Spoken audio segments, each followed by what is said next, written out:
Listo, ya estamos en YouTube. Karina.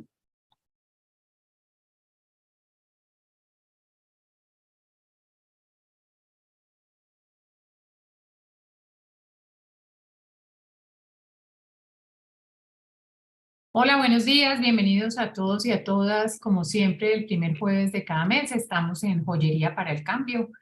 Hoy nuestra anfitriona es Karina Vega de Café Joyeros. Como saben, Karina, Vivian García de Pacto Global Red Colombia y quien les habla, Ana María Sierra, gerente de Modelar. Promovemos el cambio hacia una joyería responsable. Karina, cuéntanos si estás con nosotros para presentar tu invitada. Gracias. Hola, ¿me escuchan? Ay, Sí, qué te pena con escuchamos. ustedes. No se me desconectó el audio, pero bueno, los saludo, muy buenos días. Bienvenidos a la segunda edición del ciclo Mujeres de Cambio en Joyería para el Cambio. Hoy tenemos con nosotros una invitada muy especial. Susan, bienvenida. Gracias por aceptar nuestra invitación. Hello, Susan. Welcome to Joyería para el Cambio. This is the second in a series of special interviews to women like you who are leaders for change. So thank you very much for your time. Hello, thank you for having me. Recuerden que para nosotros es muy importante conocer desde dónde nos acompañan. Por favor, cuéntenos en el chat y compártanos sus preguntas, sus comentarios. Las retomaremos después de finalizar la conversación con Susan. Thank you very much for joining us, our audience. Please remember that we are completely open to your questions. Please write them down in the chat. And at the end of Susan's intervention, we will open mics and cameras in order to listen to you and have your questions solved. Recuerden que esta y todas las sesiones son grabadas y podrán encontrarlas en la cuenta de YouTube de Pacto Global. Please remember that all the sessions are videotapes and you can find them later on in YouTube's account from Pacto Global Red Colombia. Bienvenida, Susan. Welcome, Susan. Thank you. Susan Gracias. Wheeler, para quienes nos acompañan hoy, es joyera, diseñadora y vocera de mineros artesanales. Susan Wheeler is a leader who has been the founder of many initiatives that promote change and look for making jewelry a force for change. But she's also a jeweler. She started being a jeweler. And she's a leader, a world leader for responsible jewelry. Susan, te dedicas a unir a la industria de la joyería para ayudar a alcanzar los objetivos del desarrollo sostenible. Susan, you work as a leader to promote change towards the sustainable development goals. Como diseñadora de tu marca de joyería, desde tu marca quieres todas tus gemas y oro centrándote en el propósito y la debida diligencia. All the materials you use as a jeweler yourself have a due diligence before becoming part of the jewel. Eres fundadora de la organización sin ánimo de lucro de Responsible Jewelry Transformers, de Chicago Responsible Jewelry Conference y Virtue Gems. You have been founder of the Jewelry Transformative, the nonprofit, of the Chicago Responsible Jewelry Week, and Virtue Gems. That's what we want to talk about with you today. Pero también promueves acciones para dejar de financiar guerra de Rusia con oro y diamantes. But you also promote initiatives in order to make huge change, like the work you do with promoting stopping buying diamonds from Russia, not to fund the invasion that they had in Ukraine. Mm-hmm. Promueves la Conscious Fashion Lifestyle Network. You're also a leader getting many of us inside the Conscious Fashion and Lifestyle Network from the UN. That's another thing we will speak today about. Y antes de profundizar en estas iniciativas, me gustaría que nos compartieras, por favor, si es posible, qué te llevó al mundo de la joyería y a convertirte en activista por la joyería responsable y elevar tu voz por las comunidades mineras artesanales. Before starting going deeper in all these initiatives, Karina wants you to tell us a little, how did you come into responsible jewelry? And more of that, what brought you to become the voice of so many artisanal miners and jewelers and the people in the supply chain that does not have a voice? Well, I've been a jeweler for over 20 years now, an independent jewelry designer. And I have been, for early years, I was really on my own journey in what I wanted to have as a brand as far as responsibility, and that's grown so much. And about 8 years ago, I founded the Chicago Responsible Jewelry Conference. It'll be 8 years coming this August. And I knew that there was a need to have a conference just devoted to responsibility in jewelry. The conference began to bring together NGOs, governments, jewelry designers, of course, and jewelry brands. And as it grew and the dialogue grew, I really saw that there was a need to bring in people from all ends of the supply chain. I did do a fair mind trip to Colombia. I think that was 5 years ago. And at that point, I was visiting mines, and I went to go and see and meet the miners.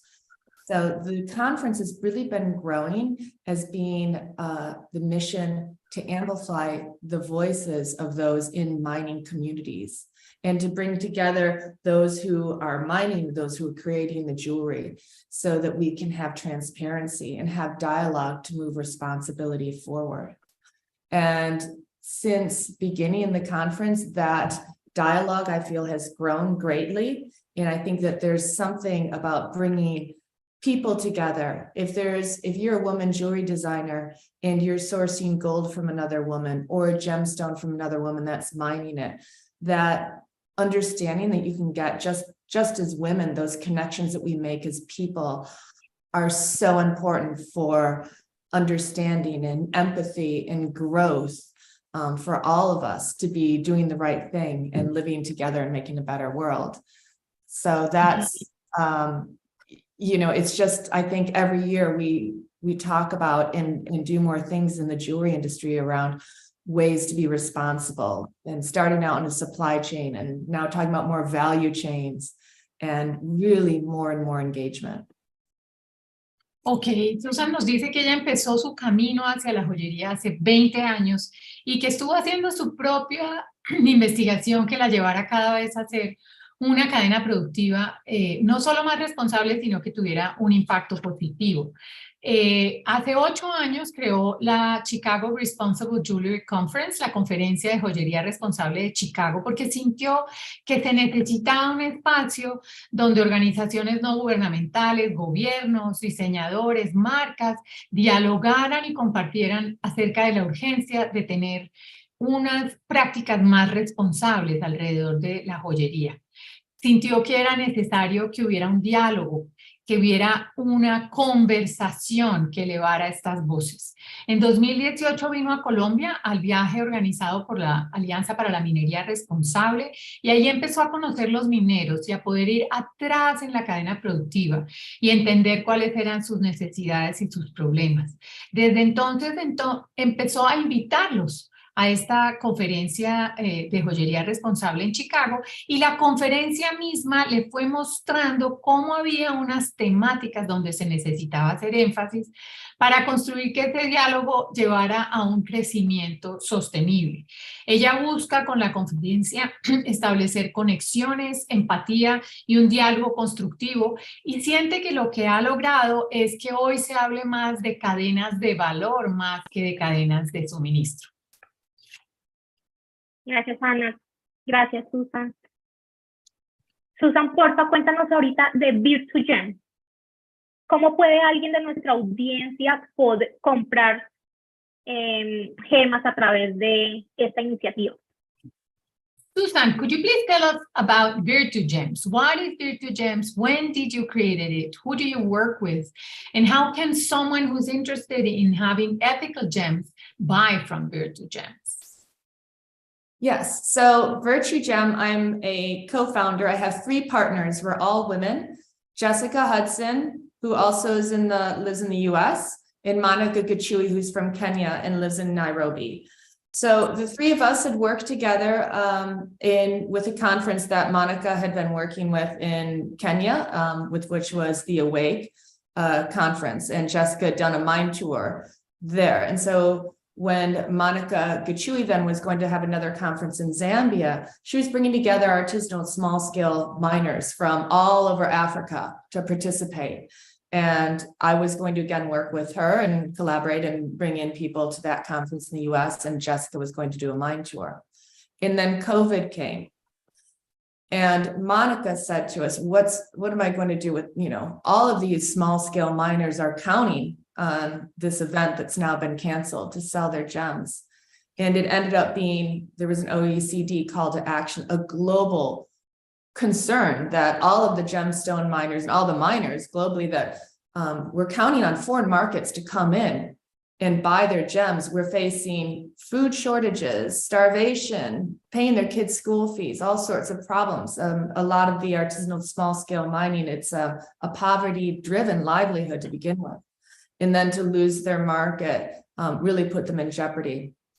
So we created a virtual supply chain for artisanal small scale gemstone miners. And we started in Zambia, and now we're in Kenya and Malawi. And we were eventually funded for 2 years by the World Bank, which gave us a real leg up as far as being a successful social enterprise. So Virtue Gem still works in this way where we are virtual. We're not gemstone traders, so that we don't buy the gems. We facilitate sales for artisanal miners directly, for gemstone cutters and in-country source traders. And what really came out for us in the project that we realized we needed to work on, and we needed to use that money that World Bank was giving us to have this leg up, was to work on the business structure in the source countries so that they could take over that part of the supply chain that used to leave their country with the rough gemstone, used to go to maybe India for cutting and then to Thailand for selling, and all of these hands that these gems would pass through in a traditional supply chain really took away the margins that the miners need to lift themselves up in life. The economic benefit wasn't being seen back at the mining level because there were so many hands profiting off of the gemstones that the miners got very little. And so another part of this, besides building up this business structure, was gem cutting. So in Virtue Gem, we really have had gem cutting workshops. We've had the National Gem Cut program, which we're really excited to launch a jewelry designer competition using the National Gem Cuts. And so we worked on workshops, building up the gem cutters, the communities within every country. And we actually had a part of this National Gem Cut program was a Brazilian professor, Adriano Moll, came in and taught a course where each country would design a gemstone around what they felt was their national sense of pride, what they wanted to have seen in their country. So for example, Kenya is very proud of its marathon runners and of its speed. And they also are proud that they have all of the big 5 game animals. So their national gem cut ended up being a cheetah head. And they made this facet gemstone where each facet is the cheetah itself. You can see the ears in the facets, and you can see the eyes, and the shape is like a shield. And so that was after, dozens, I don't know, maybe 25, all in all, over 60 gem cutters participated. Oh, yep. See, their first rendition was an elephant. So there were a lot of people coming in with their own designs and hand sketching, and then eventually moving into the other design. In Malawi, almost immediately, they started out with a heart, because Malawi is the warm heart of Africa. That's their saying about the country. And then they quickly went to the mubona fish, which is a very famous colorful fish only found in Lake Malawi. And the cut that they came up with is this fantastic, you can see it there, almost a shield cut.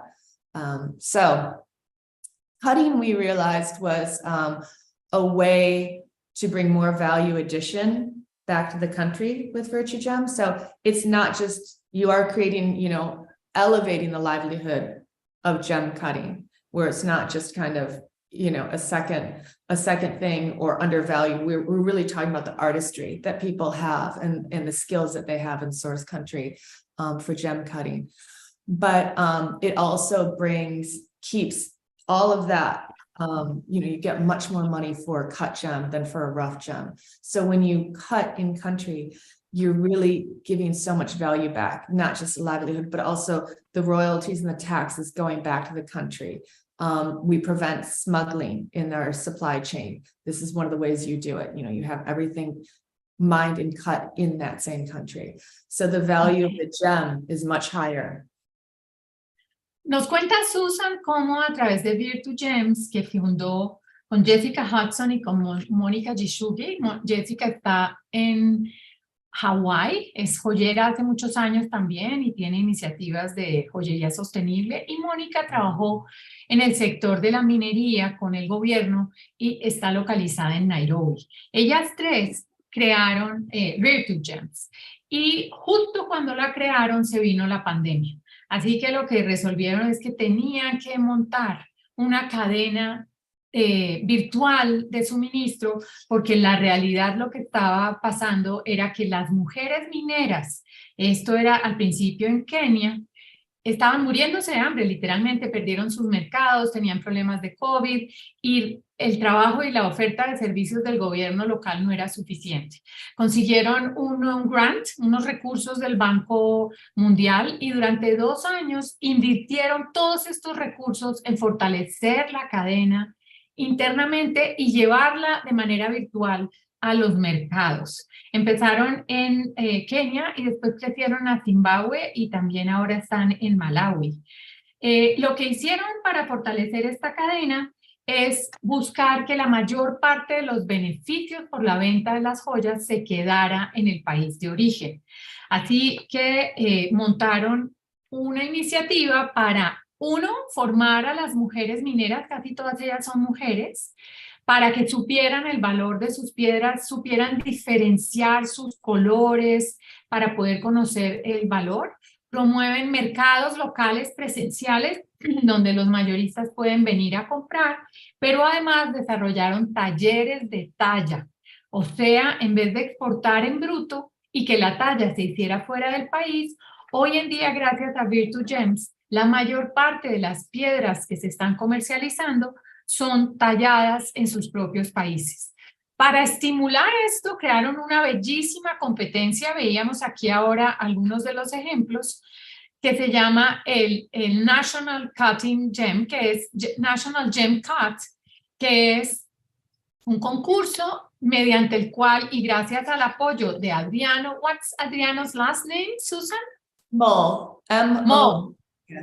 Adriano Moll, que es un brasilero que tiene unas minas tituladas en Brasil y hace minería responsable, viajó y promovió un ejercicio de diseño hasta llegar a la talla, en donde en cada país fueron haciendo un proceso para diseñar la piedra nacional. Entonces contaba Susan cómo, por ejemplo, en Kenia están muy orgullosos de sus maratonistas y también de las 5 especies que son más especiales. Recuerden cuando la gente va a los safaris, y eligieron tallar un chita. Empezaron por un elefante, pero luego un chita, una especie de felino. Estoy buscándola aquí a ver si la logro encontrar porque es divina. Y hoy en día estas tallas están registradas. Acordémonos que uno puede hacer registros de propiedad intelectual de 3 dimensiones para comercializarse como la piedra tallada nacional. También Malawi y Zimbabue participaron en estos concursos, y esto ayuda a elevar la importancia y la visibilidad, digamos, de estas iniciativas de piedras éticas o piedras con trazabilidad de origen y que son responsables. ¿Cómo agrega valor, dice Susan, a todo este trabajo que vienen haciendo? Porque además de ampliar la cadena productiva al interior del país, por ejemplo, es el concurso nacional de talla de piedras inicial de la propuesta que hizo Kenia, que fue un elefantito. La amplían este valor agregado porque uno, logran que la piedra no se exporte en bruto y esto tiene ventajas en ofrecer mayor trabajo bien pagado dentro del país, para esto forman, pero además desarrollar las habilidades y el arte de la talla, pero además quedan más recursos locales, no solamente por el trabajo bien pagado, sino por las regalías. Recordemos que siempre que uno exporta minerales de un país, debe pagar como exportador unas regalías. Estas regalías son mayores cuando la piedra está ya tallada. Y lo otro que ha conseguido fuertemente es reducir el contrabando. En estos países, la venta de piedras preciosas es un ingreso importante y desafortunadamente hay mucho contrabando. Voy a pedirle a Susan que nos amplíe brevemente la pregunta de Karina. Susan, how can we find, if we're not in Africa or in the US, how can we buy virtual gems? Do you go to fairs? ¿Van ustedes a ferias? ¿Dónde podemos encontrar? Porque vemos una gran variedad aquí. Could you please describe us what kind of colored gems do you offer to the market? ¿Qué tipo de piedras de color ofrecen al mercado? Oh, sorry. No, sigue. Go ahead. Okay. Sorry. So yes, we have a website. It's virtuegem.com. And if you are just buying gemstones and you're not a jeweler or in the trade, oh, sorry. Well, I think our website is working on it right now. So, no, it was my fault, I think. Okay. Yeah, there it is. Yeah. So we have that website to both the retailers. So, you could go and buy a gem from our website and then work with your own jeweler. And if you're a jeweler, we also have right there, you're in the trade registration. So sorry, to be able to go to the front end.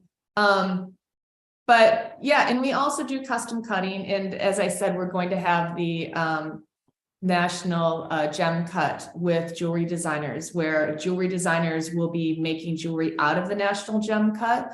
And then, so that's going to be really exciting for people who want finished jewelry as well. So yes, you can go to the website and purchase there. And also Jessica Hudson, who's in sales, can help people with special orders or answer any questions that they have for sales.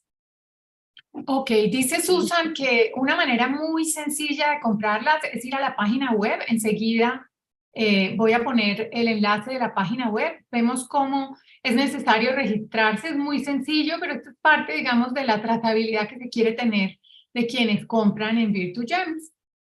Y tienen ya allí algunas de las piedras y vemos cómo tienen los precios, pero también se pueden comunicar y enseguida pongo su correo electrónico con Jessica Hudson, que es la responsable de ventas, quien puede resolverles cualquier duda que tengan. De hecho, con Karina habíamos estado conversando de la posibilidad de que, como el transporte para Colombia puede ser costoso, pues ponemos de acuerdo cuando se quieran hacer compras para poder hacer una sola compra y que el transporte se reparta entre todos. Adelante, Karina. Y en su mayoría son, entiendo, zafiros. Lo que ellos ofrecen, zafiro, esmeralda. What kind of stones do you offer? Diamante. Susan, could you tell us only sapphires or other type of stones?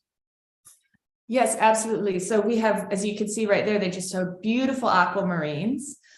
So aquamarines are being, every country that we operate in is selling aquamarines right now. So we work closely with many of those mines. We actually have a woman-owned aquamarine mine that we worked with in Zambia, who went through the whole process of our craft code, which is a type of mine site certification program where you can learn about mining safety and environment, and we worked with gender equity there. So aquamarines, rhodolites, which are beautiful, like hot, deep pink garnets, sabrite garnets, which are I think the most valuable garnet. It's a spring green garnet. It's very vivid. We have emeralds from Zambia. We have beautiful tourmalines. So we have the classic green tourmaline that's, just like the deep green, but we also have a lot of color change tourmaline, which go from pink to orange. It's a color shift more than a color change. So we get these beautiful kinds of vivid, there's in Malawi, the one that is called, maybe a copyrighted name is sunset tourmaline. And when you turn it, you can see kind of the flashes of orange on top of the pink, and sometimes a little yellow flash. So we do get beautiful tourmalines. We get citrine, amethyst. We get some rutile quartz, which is gorgeous. So I'm sure I'm leaving something out. Beautiful ruby cabochons from Kenya. So they're just these nice, vivid, pink, shiny cabochons. So we've been getting those, and rutilated amethyst, that's very popular with the jewelry designers. That's coming out of Malawi. So it's amethyst with this natural inclusion in it, these kind of needles, and it makes this really cool design. So, Okay. Yeah. Tienen un número muy importante de piedras de color acuamarinas, y en las acuamarinas adelantaron un proceso con un código para elevar la sostenibilidad que se llama el Craft Code. Eso es un código público, se puede acceder, se puede conocer. También voy a buscar el enlace y se los hago llegar, porque a todos los miembros de nuestra audiencia que trabajan en temas de sostenibilidad, eso puede ser una guía para mejorar sus prácticas y las de su cadena productiva. Rodolitas, granates, esmeraldas de Zambia, turmalinas, y en turmalinas tienen distintos colores, tienen turmalinas verdes y tienen turmalinas que pueden ir del rosado al naranja. Amatistas, y en amatistas tienen amatistas rutiladas. Las amatistas rutiladas son amatistas que tienen unas lindas inclusiones naturales. Citrinos, cabujones de rubí, que van también del rosado al rojo. O sea, hay una gran variedad de piedras que están al alcance y que ya sabemos que se conoce desde el origen y toda la trazabilidad. Pues Ana, me emociona muchísimo saber que iniciativas como Virtugen nos ofrecen a nosotros, los joyeros, los diseñadores, la oportunidad de adquirir piedras con este maravilloso impacto en mujeres mineras. Recordemos que cerca de 40 millones de personas trabajan en la MAPE alrededor del mundo, y que de este número de personas, el 15 y el 20% de los minerales no combustibles del planeta son los que producen ellos. Y entre 60 y 50 y 150 millones de personas en todo el mundo dependen de la MAPE de alguna manera para su subsistencia. Entonces, el hecho de que podamos ofrecer a estas familias mineras la oportunidad de agregarle valor a sus piedras, de que se reconozcan y que sepan ellos el valor monetario que tienen estas piedras, porque no sé, Susan nos hablará de eso. Muchas veces ellas mismas no saben cuánto valen las piedras que están sacando de sus minas. Entonces, que puedan ellas educarse también en eso para poder cobrar lo que realmente deben hacer, pues me parece maravilloso. Yeah, Karen was saying that it is really exciting and wonderful to know that jewelers like us and designers have access to these virtu gems, these jewels, these gems that add values to the work we do.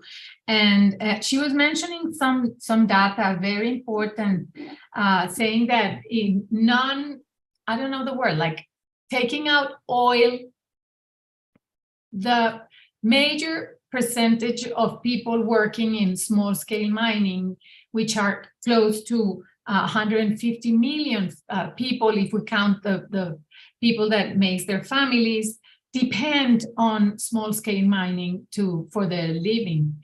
And it is wonderful to know that they mine a large amount of the color stones in the world, and it's a very fragmented supply chain. And the work Virtu Gems, the three of you are doing, It's really shortening those supply chains in order to make them more transparent and to allow for better margins to go to these small-scale miners.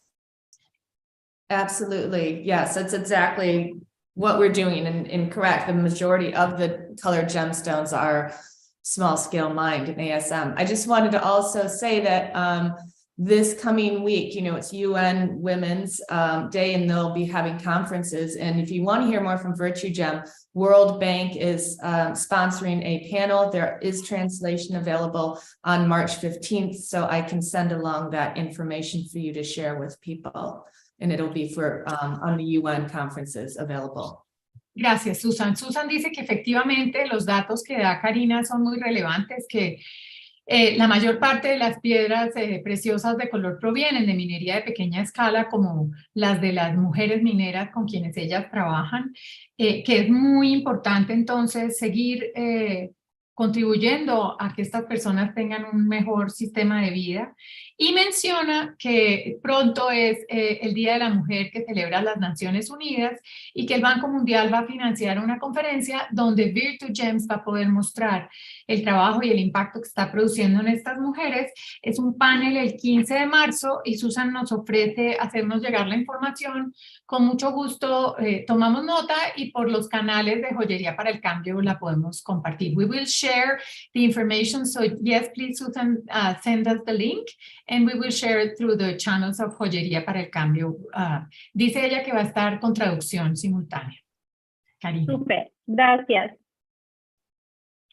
Ana y Susana, a mí me gustaría devolverme un poquito porque creo que no ampliamos en cuanto a la conferencia de joyería responsable en Chicago.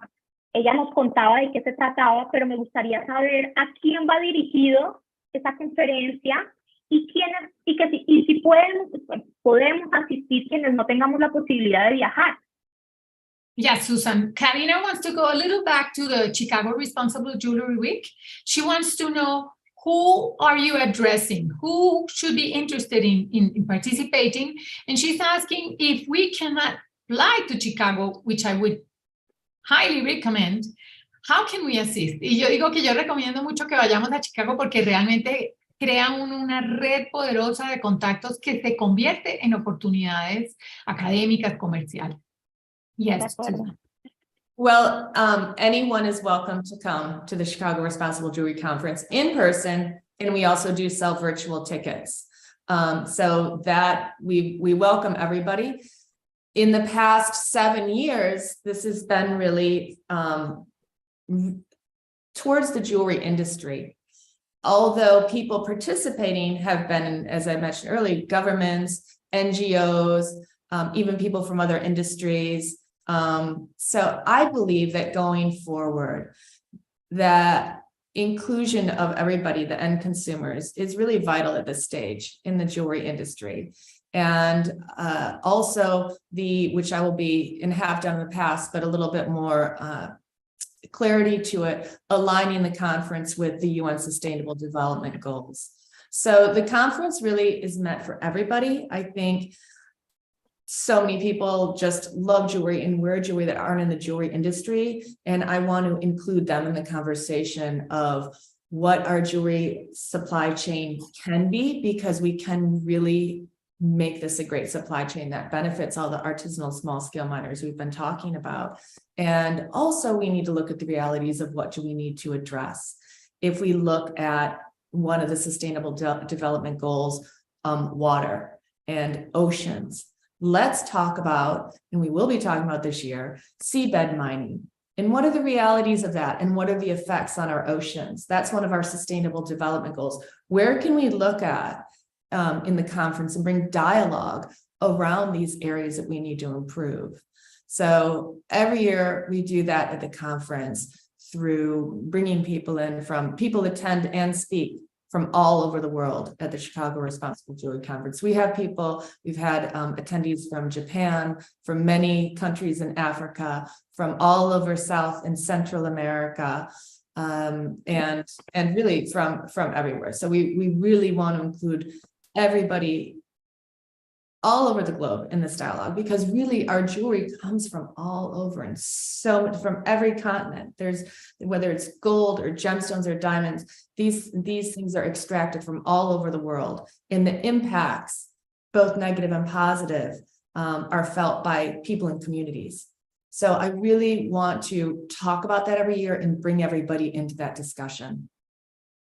Dice Susan que ella quiere que todos participemos de esta discusión abierta que es la semana de la joyería, la conferencia de la joyería responsable en Chicago.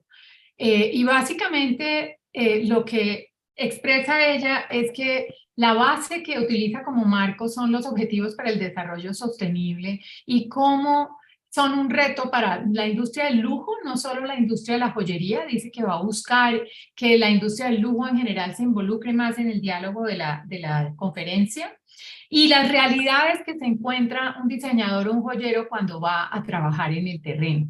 Así que son bienvenidos mineros, gente de la cadena productiva, profesionales, educadores, estudiantes, y insiste Susan en que son del mundo entero. Ha habido personas, tanto speakers como participantes de Japón, de Centro y Suramérica, de los Estados Unidos, de África, y estas realidades se debaten allí y permiten que ahí hay quienes toman decisiones, por ejemplo, de políticas en los países, que esto permee las distintas instancias que hay que tener en cuenta. Dice que este año, por ejemplo, va a haber un debate sobre la minería en el mar y el impacto que esto tiene sobre el objetivo de desarrollo sostenible de cuidar nuestros ríos y nuestros mares. Aquí anecdóticamente les cuento, es Rolberto. Rolberto estuvo creo que en el 2018. Susan, was he in 2018 or? I think so. Yeah, Sí, that was ya. great to hear about his mind, and it's come so far since then. He's Sí, eradicated Mercury from his mind. Susan conoció a Rolberto en Nariño en su visita a las minas en 2018 y lo invitó a participar mostrando el trabajo que ya ustedes como audiencia conocen. En algún momento Vivian entrevistó a Rolberto y se generó una conexión muy interesante allí para identificar cómo ha sido ese modelo de gestión que permite que hayan sepultado 400 toneladas de mercurio y restituido la biodiversidad. I was saying that our audience knows Roberto. Vivian, one of our partners, interviewed him, and through Joyería para el Cambio, we reached to University of Los Andes, and now there's this project of the Sustainable Master's Degree, trying to document Roberto's model in order to be able to replicate it in other mines. So, okay, entonces, este encuentro se da cada año durante una semana en el mes de agosto más o menos. Ajá, y quienes no puedan asistir. August. Yeah, Karina is asking about the date and the frequency. Susan. So this is an annual conference, and we've changed the date this year to be August 11th and 12th, and then there's a responsible gem boutique the following day, which has many different gemstone vendors that all have responsible and traceable supply chains. So the conferences switched to the summer, and Chicago summers are actually fantastic. We do have beaches here ourselves. So it will be alongside of the Smart Show, which is a Chicago jewelry trade show. So the conference has changed to be a little earlier this year. And as I mentioned, I'm already working on content for that. Ok, este año la conferencia será en verano. Dice Susan que el verano en Chicago es espectacular. Los días 11 y 12 y el día 13 hay la boutique de gemas responsables. Ahí ustedes van a encontrar todos los vendedores de gemas responsables que pueden ver en internet: Columbia Gem House, Mojo Gems, Ansa Gems. Es realmente, gente viaja del mundo entero a poder comprar ese día de estos distintos proveedores. Y muy importante, Susan está diciendo que para poder ampliar el alcance, uno de los grandes retos que tenemos quienes trabajamos en joyería responsable es cómo logramos que quienes no hacen joyería responsable entren en este diálogo. Así que Susan se va a apalancar en otro evento que tiene lugar en Chicago. Hicieron una alianza que se llama Smart Show, que es un show de joyería en general. I was saying how your strategy this year in order to enhance the scope is to work together with Smart Show, which is a traditional jewelry show, in order to involve other people that are not already into the responsible jewelry dialogue, to bring them to the dialogue. Así que Susan nos extiende una invitación muy cordial para asistir. Y una parte de la pregunta de Karina que está pendiente es, how can the people that cannot travel attend the conference? Is it possible, Susan? Yes, we have virtual tickets. And if you attend virtually, you can also be on the Q&As and the questions and answers, and you can participate virtually. Ok, también quienes no puedan viajar pueden registrarse. Aquí están todos los detalles en la página web que ya les vamos a compartir.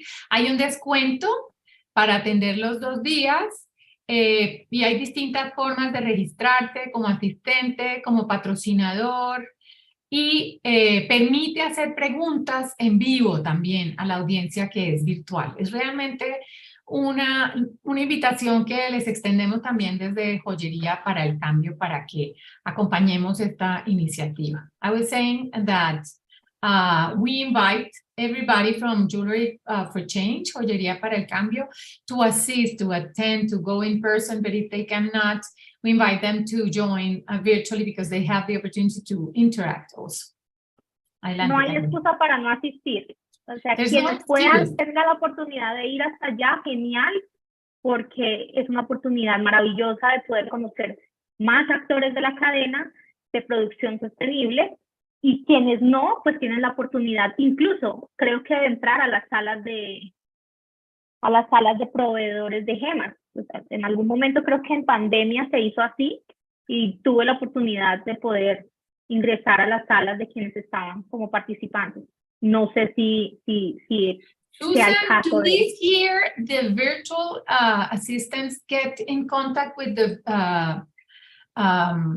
the gem boutique, the responsible gem boutique? Can they get in contact with the traders? I think we could set something up. Maybe we'll do, we can address that. That's a great question. We could do a live show on Instagram. I think that would be fun. So we'll. Ok, Karina, qué buena idea has tenido, que va a tomarla y que va a proponer un live show en Instagram con los asistentes al Gem Boutique. I think it's a great idea from both parts, Susan. Great. Buena idea, Karina. Súper. Bueno, Susan, cuéntanos de la Conscious Fashion Lifestyle Network. Could you ¿Cómo please podemos tell us unirnos about a the ella? Conscious Fashion and Lifestyle Network from the UN? Esto es una iniciativa, voy a abrirla aquí en internet.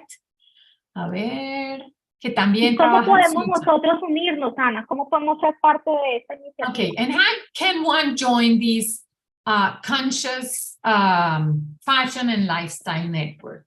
So this is a fantastic area for anyone who wants to see what's happening, to just go to the network and see what's happening in fashion and in jewelry, and also in interior design, perfumes, makeup. Everything is included on the site, where these people that are working on initiatives come forward, and you can post them here. You have to fill out a form saying, you know, who your partners are, what sustainable development goals you're working on. And then I'm a member of the advisory committee, and we look over all of these, and then you get posted to the network if you qualify. So one of the things that I love is, since having the conference, there's been initiatives that have spun off. And this is also what began me having a nonprofit, was there was all of these kind of initiatives and needs for jewelers to go and kind of work on small projects in their supply chain to make things better. They saw a need and they would go and do these really kind of neat things. So that's this place in this UN network where you can see that. And there's, I hope soon that the Chaco, that Anna Maria's project will be listed there and posted. So if you're a jewelry designer and you go and maybe work with somebody directly in your supply chain to do something to make the community better, or, you know, work on a water project, we mentioned water earlier, then this is a type of thing that you can see here. All of the things that people are doing to try and address the sustainable development goals.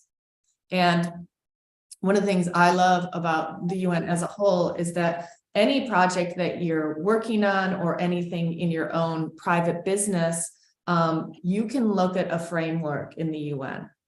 So that's kind of the common language, and the way that we can make the world a better place is through the framework of the Sustainable Development Goals. So I love bringing the jewelry industry into this. We're getting more and more projects and initiatives signed up this year. I hope to double or triple the amount of jewelry projects that are listed here.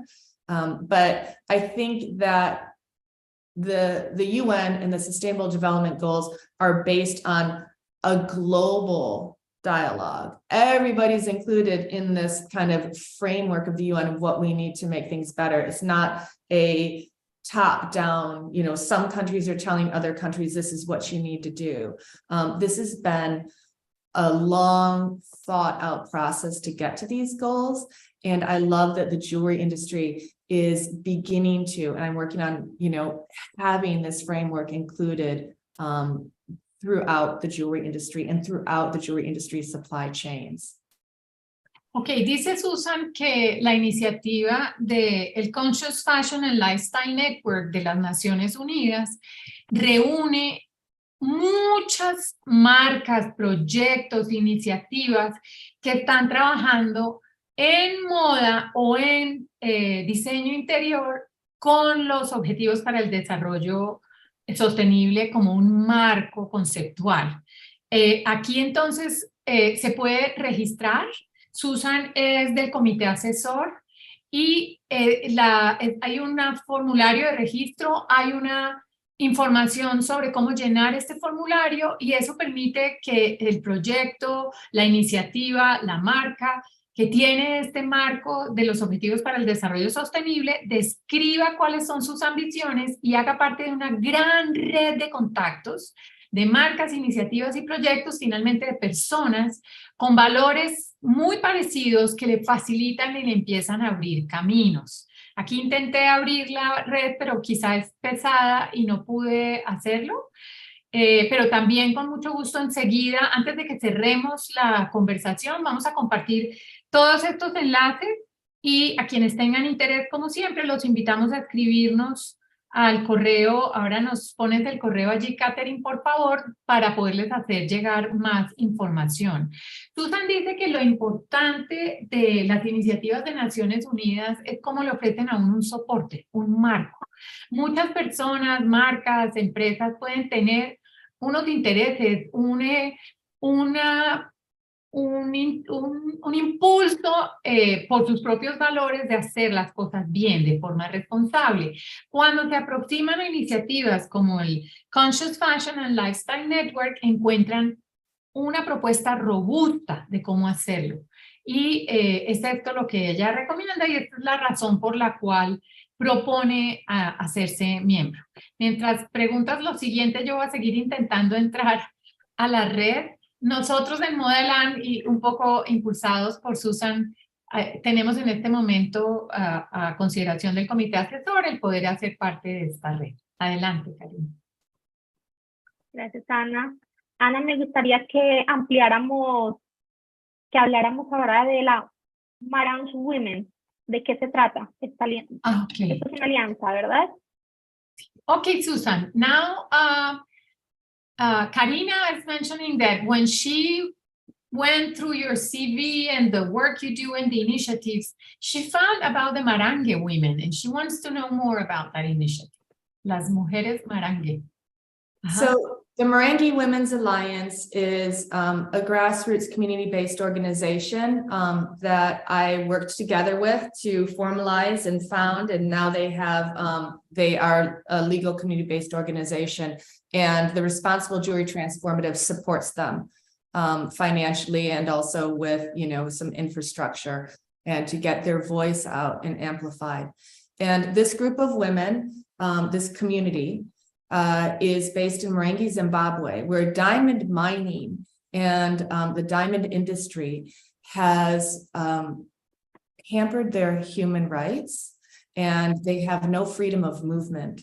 So there is a protected land amendment which overrides their constitutional rights, so that women if you go to visit your sister in the village next door, you have to pass through security checkpoints.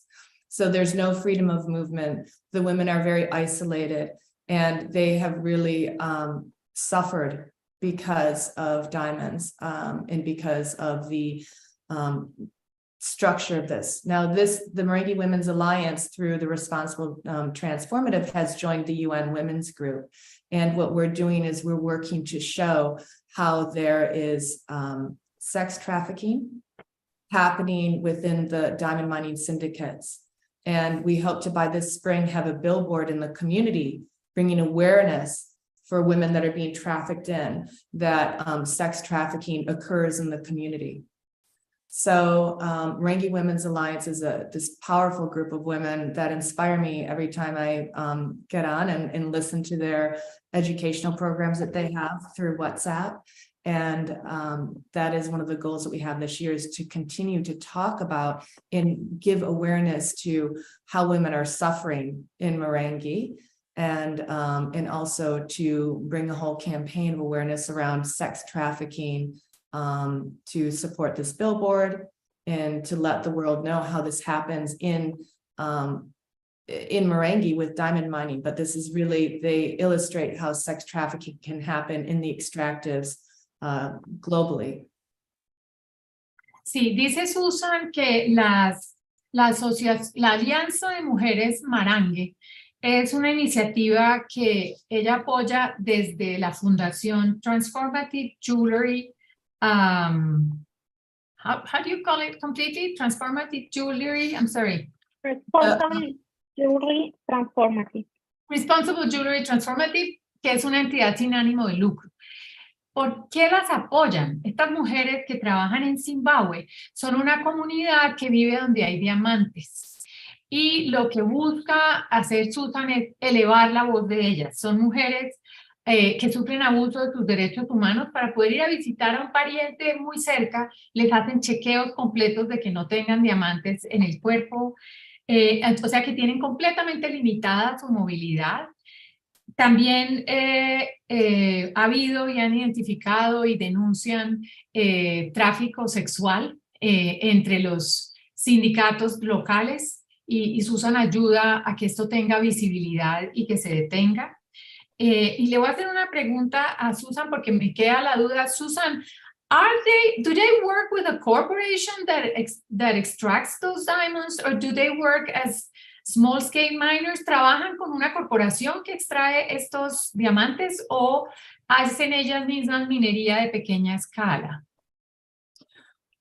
These women they're not working in the diamond extraction. So the diamond companies are government owned.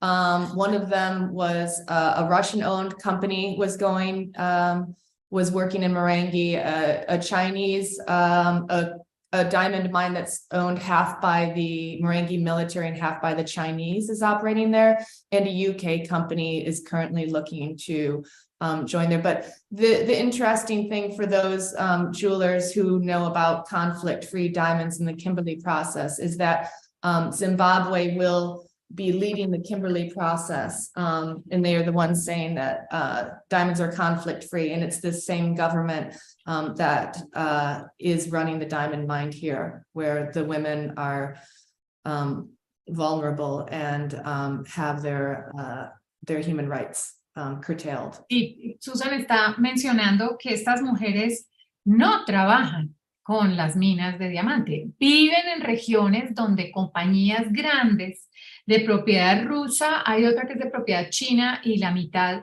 del gobierno de Zimbabue, de los militares, y hay una compañía inglesa que está tratando de ingresar, y son estas compañías y los controles que establecen y el tráfico que se da humano detrás de este ambiente, lo que está abusando de los derechos humanos de estas mujeres, que gracias al apoyo de Responsible Jewelry Transformative, la fundación de Susan, ha podido elevar la voz y llevar al mundo estas denuncias.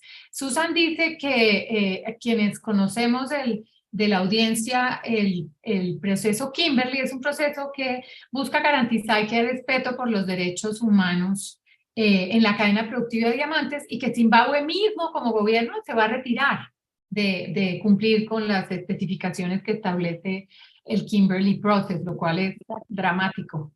Si bien me permito hacer una acotación, hay gran debate al interior de las conferencias de joyería ética y de los expertos sobre lo transparente que puede ser una piedra cuando lo único que tiene es la garantía de proceso. Kimberley. I was just mentioning on the side, the Kimberley process is being debated in the academic forums in ethical jewelry because there's no warranty for other rights, porque no garantiza otros derechos y otros impactos que buscamos proteger. Adelante, Carlos.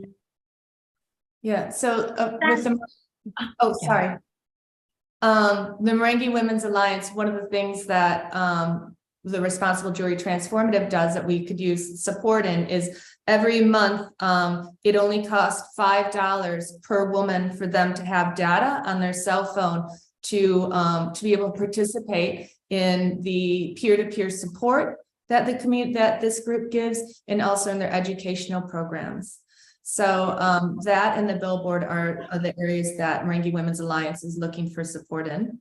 But if you want, I can take a minute and just give you the scenario of how sex trafficking works in the mines. Okay, let me translate that and then we go for the other part. Ella dice que una mujer solo necesita $5. Those $5 are for a month, for a year, Susan? $5 a month supports one woman's data.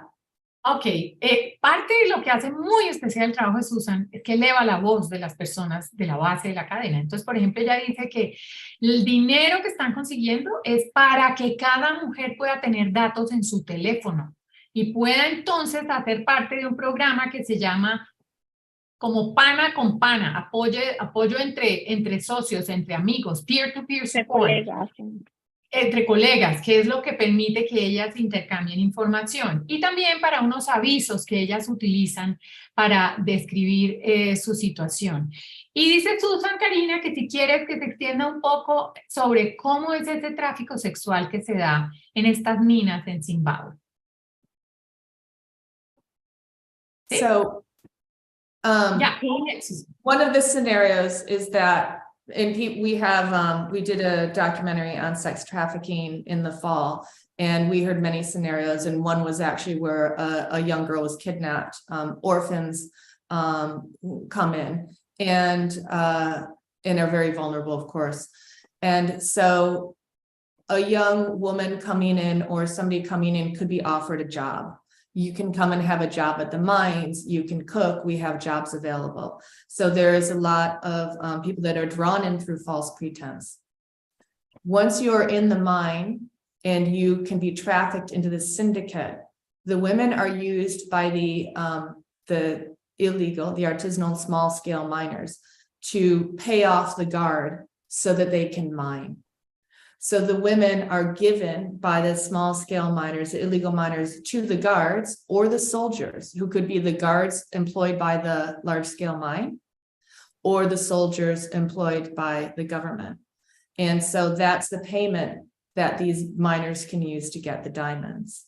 So of course they don't benefit greatly from that. Sometimes they get money and then they also cook for the miners. And another thing that the women are used for is to carry the ore on their heads, because they're the ones that can carry the soil on their heads. So women are trafficked in many ways, but they're basically being sold for the purpose of people being able to get diamonds. Sí, está describiendo Susan el esquema terrible de explotación sexual, y es que las jóvenes, en particular adolescentes, mujeres muy vulnerables, son invitadas y mineros ilegales, porque esto recordemos que son minas corporativas de gran escala, y mineros ilegales invitan a estas jóvenes a que si quieren ir y hacer minería, son personas vulnerables que necesitan subsistir. Cuando aceptan y ya están adentro de la mina, lo que hacen es ofrecer los servicios sexuales ilegales completamente de estas jóvenes, el tráfico sexual, a los guardias y a los militares que custodian las entradas de la mina, para que estos mineros ilegales entren y saquen piedras para tratar luego de encontrar diamantes. Lo otro que hacen es obligarlas a cargar estas piedras en la cabeza de la mina, o sea, es trata de personas, es de esclavitud, o sea, es realmente una situación Escalofriante. completamente, sí, ilegal. Y entonces lo que hace Susan a través de su fundación es, como ven, darles apoyo para que puedan cambiar esta realidad y ha contribuido a que la fortaleza que ellas tienen emerja y sean escuchadas. Thank you, Susan. I was describing that terrible reality. Well, Merengue Women's Alliance is working for education and awareness, and we're very excited about starting the Billboard campaign this spring. Okay, how is the Billboard campaign? Susan está contando que entonces lo que hace el Merengue Women's Alliance es elevar la visibilidad de todos estos problemas y que la gente se entere, que sepamos y que promovamos donaciones como estas que ella describe para que las mujeres puedan ir cambiando esta realidad. And what is the Billboard campaign? Está hablando de una campaña de avisos. Well, I think it's the awareness is for both those who buy diamonds and those who use diamonds in their jewelry, and also for the women in Merengue and the men, for really the entire community.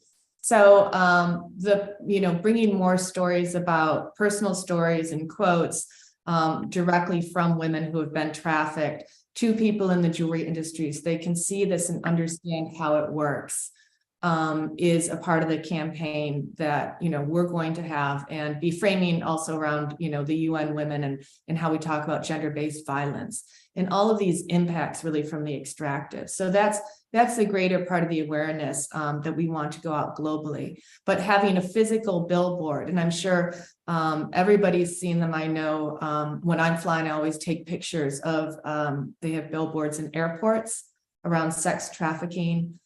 We see them in it's passive marketing. We see it, we think about it, we become aware. And so to have a physical billboard at the entrance of the community where the diamond concession is, will bring awareness that women, diamonds are to be bought and sold, not women. Sí, dice Susan que la campaña de avisos está diseñada tanto para quienes compramos eventualmente diamantes, para poder saber y estar atentos a que detrás de esos diamantes, si uno no conoce la procedencia, puede haber este tipo de explotación sexual y de abuso de derechos humanos, pero que también pensemos cuando hemos visto en los aeropuertos estos avisos, cómo inmediatamente caemos en cuenta y nos volvemos conscientes y seguramente cambiamos nuestra actitud. Y está mencionando que uno de estos avisos va a estar en la entrada de la comunidad de las mujeres merengues. Estamos hablando de mujeres realmente aguerridas que están dispuestas a defender su integridad. ¿Karina?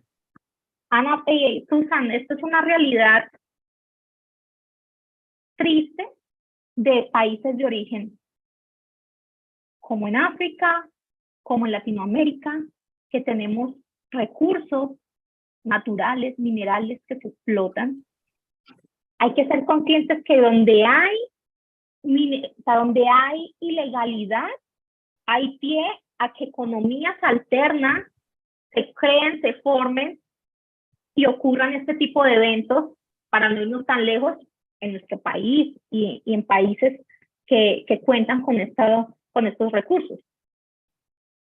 Yeah, Karina is saying that it's a terrible reality, and that is not that far from us, that whenever you, in the origin of precious minerals, like in Latin America, Africa, and other countries, have illegal supply chains parallel to the legal ones, you end up having people that has being abused, and not only in their human rights, but also in their integrity, like what you're telling us. And Susan, I was wondering, can you tell us the names of those mines to make sure that we don't buy from them? Is that possible to do them, to publicly mention them, or would you send us to a link or somewhere so we can make sure that we don't erase Zimbabwe as a whole for diamonds, but only for those locations and mines? ¿Podemos, Susan, conocer los nombres de estas minas? ¿Es esto posible? ¿O puedes dirigirnos a un sitio si no es posible hacer públicos esos nombres por un tema de prudencia? o temas legales para estar seguros de que no borramos de nuestras compras todos los diamantes de Zimbabue, porque no todos son así, sino saber exactamente dónde están estas mujeres de Marangue y dejar de comprar estos diamantes? So the Anjin mine is the name of the mine that is owned half by the Chinese and half by the military in the Could you Zimbabwe. spell it, please, Susan? ANGJIN. And the Zimbabwe Consolidated Diamond Company is the mine owned by the Zimbabwe government. And I don't have the name of the UK publicly traded mining company that's entering Zimbabwe right now off the top of my mind. But you know, the problem is that you really, when you go to buy a diamond, you're not going to know whether or not it's coming from Zimbabwe or Botswana, or, you know, you don't know where your diamond's coming from unless you buy a certified recycled diamond or, you know, a man-made diamond. So there's no way to tell. And, you know, that's the problem with the structure of the diamond industry. Everything Dice Susan, nos dio los nombres de las minas, ya se los vuelvo a pedir para decírselos más lentamente. Pero dice ella que el problema de fondo es que si uno no compra un diamante certificado cuya procedencia conoce, es imposible saber de dónde viene. Y que lo que típicamente se las arreglan estas cadenas ilegales es para ocultar y hacer una cadena de suministro opaca. Entonces, por eso es tan importante conocer la procedencia de esos diamantes. Susan, could you please repeat the names of the mines? the Anjin mine and the Zimbabwe Consolidated Diamond Company. Ok, Anjin Mine es la que es mitad china, mitad de los militares, y de Zimbabwe, or Zimbabwe Consolidated Diamond Company. Consolidated Diamond Company. Estoy buscándolas y también les mandamos ahora los enlaces. Aquí está. En la página web, la Zimbabwe Consolidated Diamond Company es ZCDCO. Ahora la ponemos también ahí en el chat. Ok. Oh, and the UK company, I found it, is called Vast Resources, VAST, in their, a UK company that's planning on entering the diamond mining arena in Zimbabwe, and they're publicly traded, so. Ok, es VAST, también les paso ahora, y esta VAST, VAST Resources, es una compañía que cotiza en bolsa. En los Estados Unidos, y yo creo que aquí cada vez más, hay mucha actividad de las cadenas productivas y los consumidores para hacer ver este tipo de injusticias y tratar de detenerlas. I was saying that in the US, consumers and traders are the ones that are doing responsible job, are really proactive. You're one of the activists, and it helps to promote it. And in Latin America, it's changing, and more we have people that is really advocating to change things and for a better livelihood for the people that is in the supply chain. Ajá. Adelante, Karina. Voy a ir compartiendo los enlaces uno a uno. Susan, hace un rato que nos mencionaste a Rusia como una de los países con presencia allí en Zimbabue, en Kenia, ¿qué que nos dijiste? A mí me gustaría aprovechar para preguntarte cómo podemos diseñadores y joyeros ayudar a detener la invasión rusa de Ucrania. Susan, you were mentioning Russia as one of the participants on these abusing schemes. And when she was doing the research, when Karina was researching about you, she found that you also raised your voice saying that designers and jewelers can help stop Russia's invasion. Could you please tell us a little more about that and how can we participate in doing it?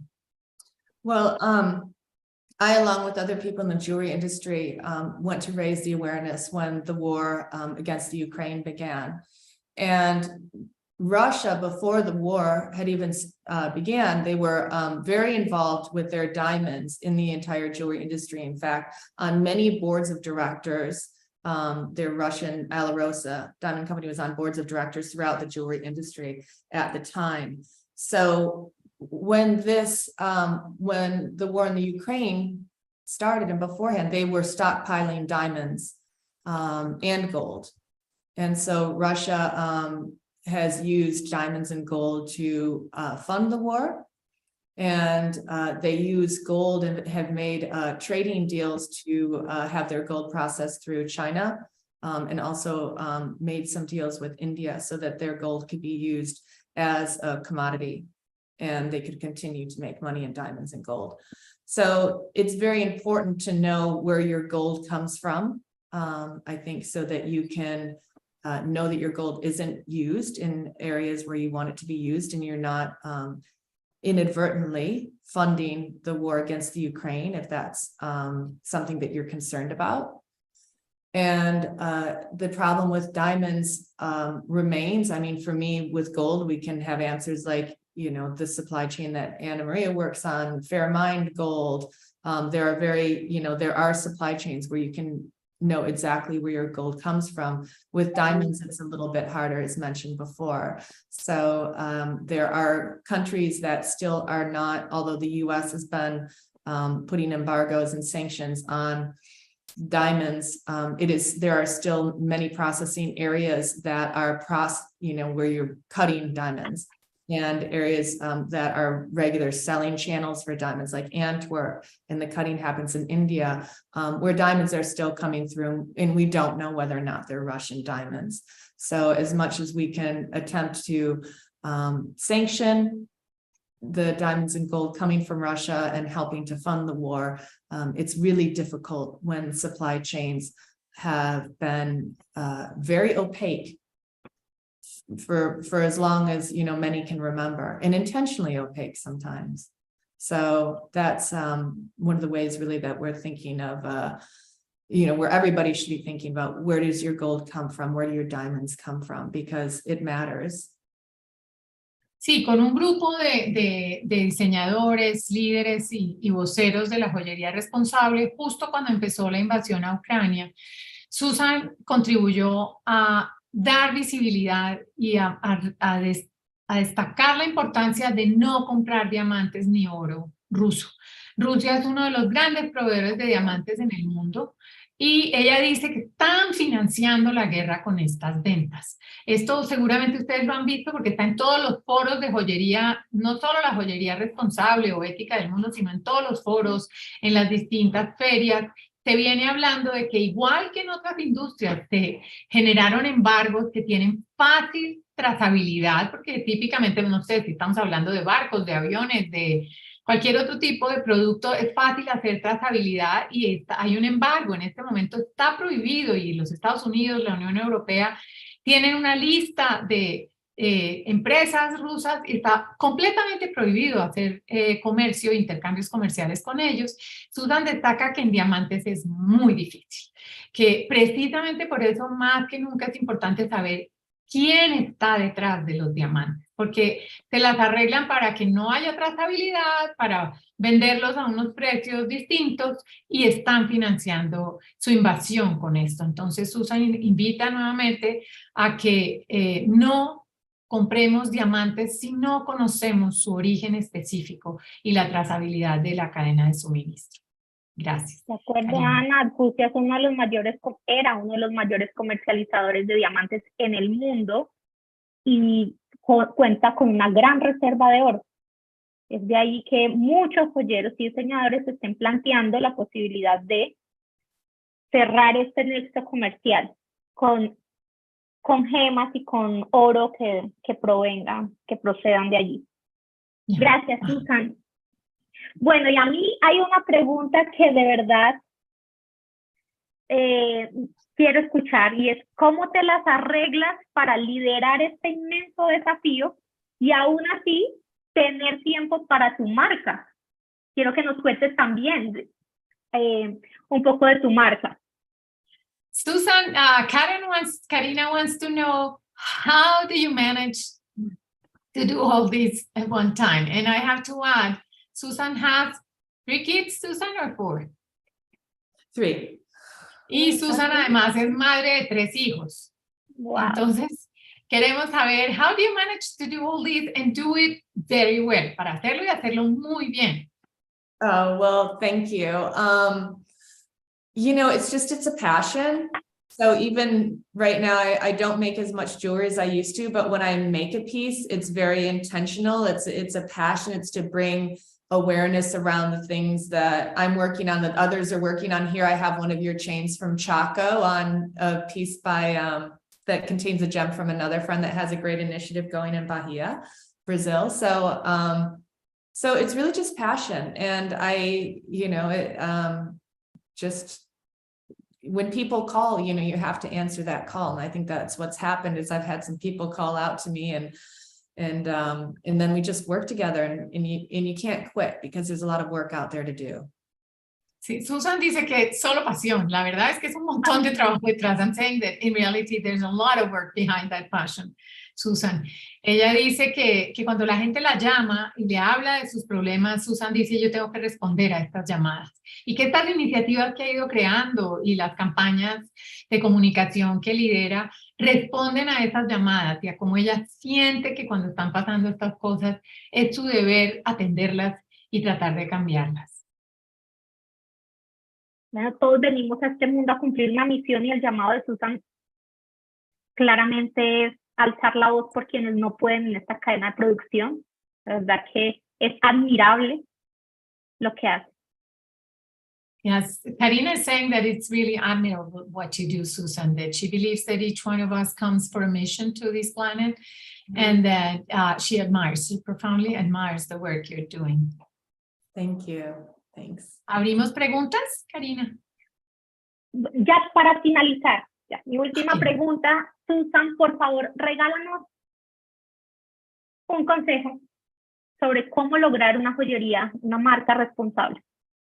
Yeah, to finalize the conversation and open to questions, Karina wants you to give us an advice.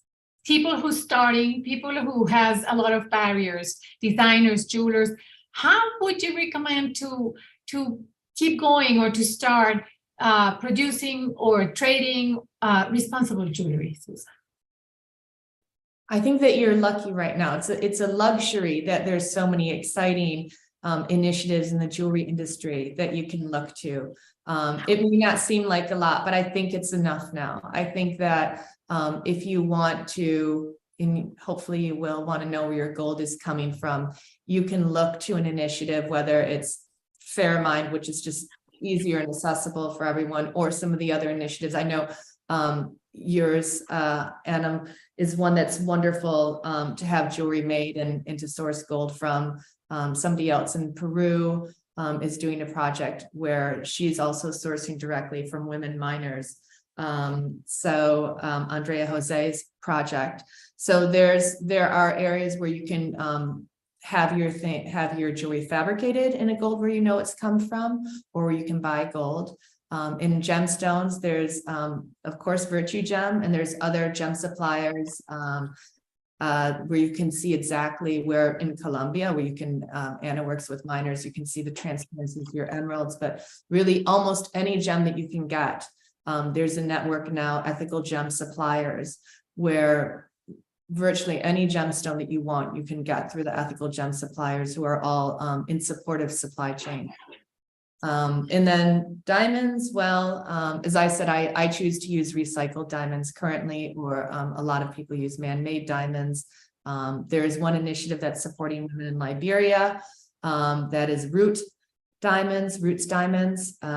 So there are, and I hope that that's just one of many soon to come and be initiatives in the diamond supply chain. So it's possible. And if you're starting out, it's much easier to start immediately and do everything the way that you want to see it done, because believe me, as a jewelry designer who was designing 20 years ago, before these things were possible, I have things in my safe that I don't necessarily want to be offering to the end consumer. So the sooner you start on the journey, the better, because if you're a jeweler, it's not fun to accumulate a lot of jewelry that you put your love into at one point, and now it's not exactly who you are or what you want to represent. So I just encourage everyone to just dive in completely and start your responsible sourcing as soon as you can.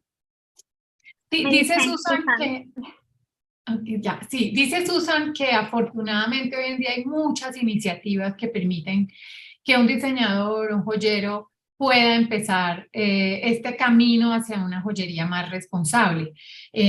Mencionó algunas, mencionó en Diamantes Root Diamonds, acabo de copiarles el correo, la página web. Este es un lindo proyecto. Susan tuvo a su fundador invitado a la semana de la conferencia de joyería responsable en Chicago en noviembre pasado.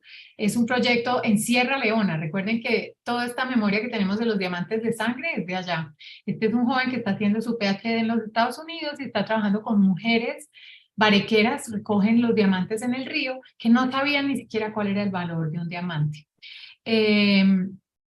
Luego está hablando de Andrea José. Andrea José es una peruana, estuvo también el año pasado en la semana de la joyería responsable. Aquí les voy a compartir su página web también. Andrea trabaja con oro de Madre de Dios. Madre de Dios es una región del Perú absolutamente devastada por minería ilícita, con la particularidad de que allí no había comunidades, sino que han ido llevando gente que está prácticamente esclavizada o reesclavizada para explotar este oro. Eso es toda una cadena que termina mezclada con narcotráfico, es algo realmente devastador. Y Andrea consiguió construir una cadena de suministro de oro legal que quita este oro de las manos de esas cadenas ilegales. Es peruana, estuvo como invitada, Karina fue quien la entrevistó en los primeros entrevistas que hicimos en Joyería para el Cambio. Mencionó también que hay una red de proveedores de piedras preciosas, además de Virtu Gem, por supuesto, que ya les compartí la página web. Está Ethical Gem Suppliers, y Ethical Gem Suppliers es una red que está conectando, estoy aquí buscando la página, creo que en Instagram con seguridad está, y esta red lo que hace es conectar proveedores de piedras preciosas éticas. También les cuento, está la gente de Columbia Gem House. Eric quizá es como el súper pionero, tiene minas y tiene centros de talla en distintos países. Todos ellos están en Instagram y se pueden contactar. Y mencionó las iniciativas de Moda Elan. Nosotros tenemos una cadena de suministro de oro limpio de mineras artesanales ancestrales, y este es un oro que es poco, muy demandado, muy difícil de conseguir, entonces siempre los encadenamos con diseñadores de joyería que quieran producir con joyeros tradicionales afro. Les voy a poner igual nuestra página web. Y como esto hay muchas iniciativas, parte de lo que buscamos en Joyería para el Cambio es poder conectar para que cada vez más cada uno de ustedes pueda acceder a estas cadenas y hacer una joyería más responsable. Karina. Gracias, Ana. Entonces, abramos espacio de preguntas.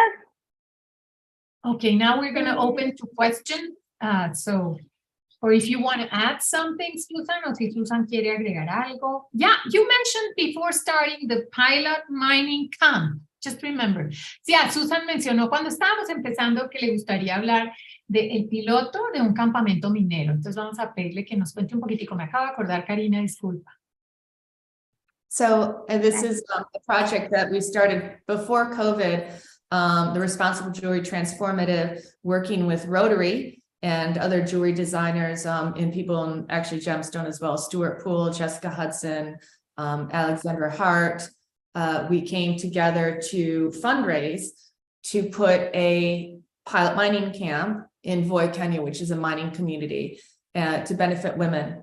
So that is very exciting because we're actually, after COVID, we just have gotten back into it. And starting next week, we'll have a shipping container put in the mining area. So the women go, and sometimes they travel, you know, they have to come and share a van or come in on motorcycles and travel to the mining area, and often leave their families to go and mine for a few days, for a week, 4 days. So the shipping container will be a place where women have a safe place to stay. They don't have to be out in the open in a tent, or, you know, have a facility there with sanitation, and that we're going to have bunk beds in it. So I'm very excited about this project because it's pretty fun, and I can't wait to go there and just go to Nairobi and buy some flower pots and put some cacti in it and, you know, see what the women want to do and what they want to eventually have here. But we will have safety equipment there to be lent out. And as I said, water retention, so we'll have rainwater, and it's an area that often has droughts, and water has to be brought in you know, in plastic jugs. So this is going to be a fun project, and it's definitely one that I know the women are going to appreciate and use. And I can't wait to travel there and sit at the table out front and have a cup of tea with the women miners and see how they're enjoying this. Hopefully I'll go out in the spring, but next week the building begins. Dice Susan que este es un proyecto que la tiene muy feliz, que empezó desde antes del COVID y arrancó con una campaña para financiar equipos de seguridad industrial para las mujeres mineras, apoyada por los Rotarios. Recuerden que esto es una organización global que trabaja por distintas causas de beneficencia. Es hecho desde el Responsibly, ay, madre mía, siempre se me olvida, se llama, bueno, la fundación de Susan, Responsible Jewelry Transformative. I'm sorry, it's not easy to pronounce. Y es un piloto en donde han donado unos containers que están siendo adaptados. Ya la semana entrante abren el primero. Y lo que ofrece es todo el soporte para que en estos contenedores haya agua, equipos de seguridad industrial, sillas, y que sea un espacio de reunión para entrenamiento para las mujeres mineras, para que puedan hacer sus reuniones para toma de decisiones financieras, realmente baños bien puestos, que además reduzcan su exposición a la vida silvestre y salvaje. Acuérdense que estamos hablando de unos espacios donde puede haber felinos, o sea, entonces es uno de los proyectos de Responsible Jewelry Transformative que tiene muy entusiasmada Susan porque empieza la semana entrante. Thank you, Susan.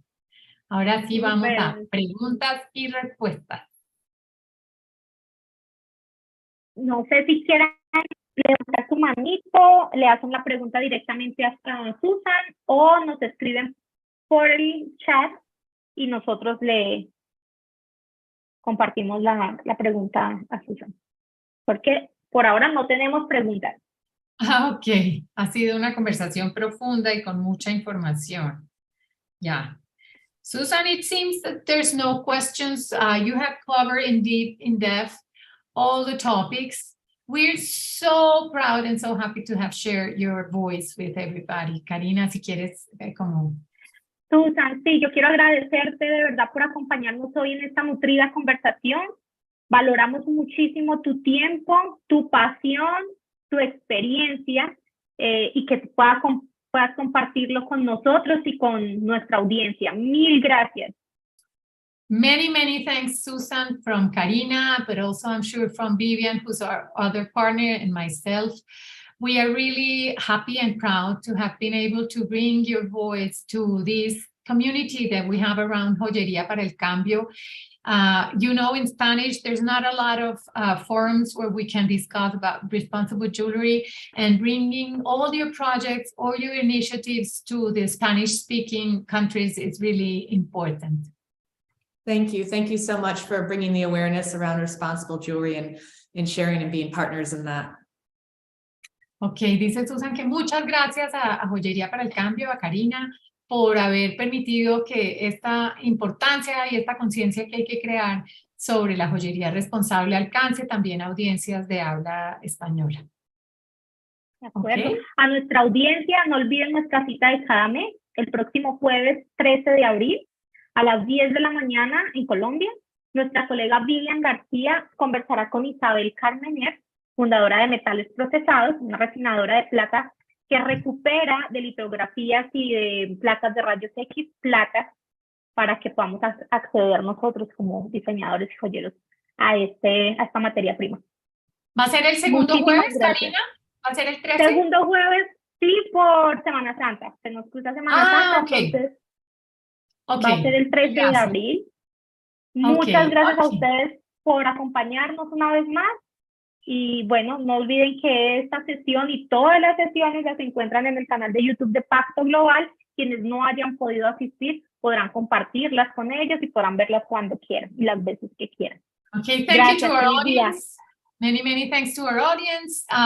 We invite you to join us the coming April the 13th. This time we're not going on the first Thursday because it's Holy Week and people is in vacations in the Spanish-speaking countries. And I'm happy to say that this translation will allow the voices of Joyería para el Cambio go beyond Spanish-speaking countries. Estaba diciendo Karina que qué bueno que tener invitados como Susan y traducir va a hacer que podamos tener un mayor alcance de temas que tienen también mucha importancia para audiencias en otros idiomas. Many thanks, Susan, Ana. again. Hope to see you soon. Chao, gracias. Ciao, thank you very much. Bye.